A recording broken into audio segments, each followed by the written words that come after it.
this is Matt for AVNation.tv. We are here in lovely Las Vegas, Nevada for InfoComm 2018. We are in the ClearOne booth with Lewis Eig. How are you, sir? Very well. How are you, Matt? I'm doing fantastic. Great to be with you this morning. Thank you. Lewis, most people know ClearOne from a lot of your conferencing solutions. Correct. Your array mic that was one of the first of its kind. Absolutely. All of those things have really connected you with the integrators. Indeed. What we're in front of today is a different product from really those categories completely.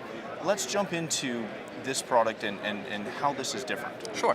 So Matt, what we're going to talk about today is a product line we call ViewPro. ViewPro is a product that actually has been out in the marketplace for about 6-7 years now. Mm-hmm. Years ago, many years ago, it was 2009, we acquired a company that was doing audio and video over IP on the residential side, and we saw this as the direction the industry was headed in. Now keep in mind, that company we acquired was on the streets, on residential, long before companies that we know so well, like SVSI, were doing audio and video over IP. So we truly have a lot of intellectual property and patents to make audio and video on the network a reality.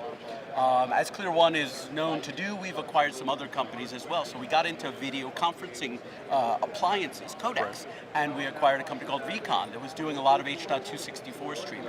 So we kind of merged the NetStreams products, AV over IP, with the VCon products, video conferencing, and we came up with a really fantastic, very flexible AV over IP product that leverages H.264. And people get scared when they hear H.264, right? People are afraid that this isn't going to show well for the pro AV industry. And what my role is to educate people that H.264 can look amazing. Our image quality is terrific. It rivals what you'll see from everybody else, but we're doing it at literally about 1/100th the bandwidth of some of these other products. And that's due to the 64 compression. Correct. Our streams are about 6 megabits, 8 megabits a second. So we, as I said, can put 100 streams where they're putting just one. And while latency is something to talk about, our latency is still ridiculously low. About 58 milliseconds end to end. Okay. So you could do mouse movements, you could do presses on a touch screen, and the system responds very quickly. You don't notice any latency problems. And for most of the projects we get involved with, what we can do is we can distribute those signals, do a lot of signals, and distribute it across the entire campus or the entire corporate facility, and not upset the IT guys. So we can use their existing infrastructure, fiber optic cable linking floors together, fiber optic cable linking buildings together, all can distribute that video. Now this is based on a somewhat traditional concept of encoders and decoders. Correct. But you've taken it a step further. This is not a proprietary, well, I guess it is, but it's based on... Not. It is, really but it's not. It's not based on a proprietary hardware set at the decode end. Or the encode side. So the really neat thing about this is that we literally could take any source that is H.264. Let's say an IP camera, right? Everybody can relate to that. Yeah. That can be a source on our network, and our little form factor decoders, yes, I know it looks familiar. This is a dedicated device. It is a ClearOne appliance, but it looks a whole lot like what a lot of other manufacturers use. We lock it down. We load our secret sauce into it, but this decoder can grab that standards-based stream, that H.264 stream, coming from any number of devices. Digital signage player, an IP camera, those types of devices. But it works the other way around too. At the display side, we could use our decoder, or the client may choose, let's say K-12 or House of Worship market. You know, in the nursery where the kids are playing, you could just have an Apple TV set-top box.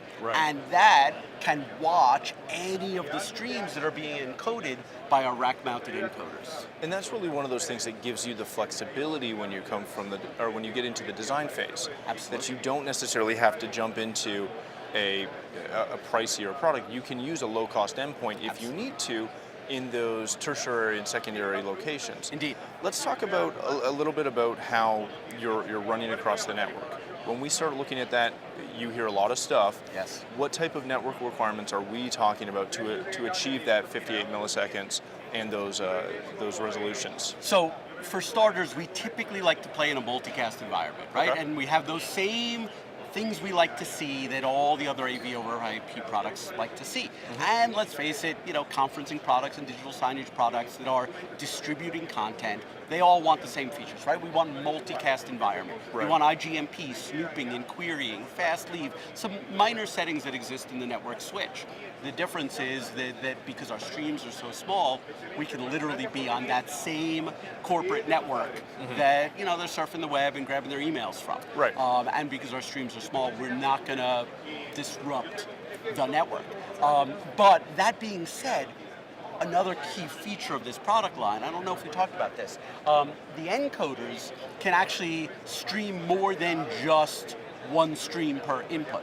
So Okay. we've got encoders with one input, encoders with two inputs, but they can send out multiple streams of those inputs. At different resolutions? Different resolutions, Fantastic. different frame rate, different Okay. color depth, different all kinds of things to change your latency, to Right. change your bandwidth, but also unicast versus multicast. Right. So I can send a unicast feed across campus and a multicast feed within the building that I'm in, based on network constraints. So let me ask you this. When we start looking, again, at the design phase, with that option to send multiple streams, multiple bandwidths, multiple resolutions out of one encode, what does that look like as far as a design? How do we limit or understand the limits of what we can do with that? Well, of course, we have a variety of tools, calculators, to help the integrator design what is going to be optimal for the system. Of course, it is possible to try to do too much with the hardware. Of course. And so by calling myself and the tech support team and the pre-sales team, what we call tech sales at ClearOne, we can assist the integrator, the consultant, with putting the right product in place and not working it too hard so that the system performs flawlessly. That's fantastic. One of the neat things from our patents from way back in 2003 is when this system does get overloaded, the one thing you'll notice is the video stays perfect all the time. The audio stays perfect all the time. The hiccups that we see are on a control side. We kind of Okay. make that the lowest priority. We say, all right, in case of trouble, we're going to that. respond slower Yeah. to switching. So we'll do some switching here. One of the great things that we talked about earlier, advanced features in terms of what this product line can do, is windowing and video wall compositions. So Right. here I'm doing one big image with a couple smaller images, breaking the mullions of this video wall.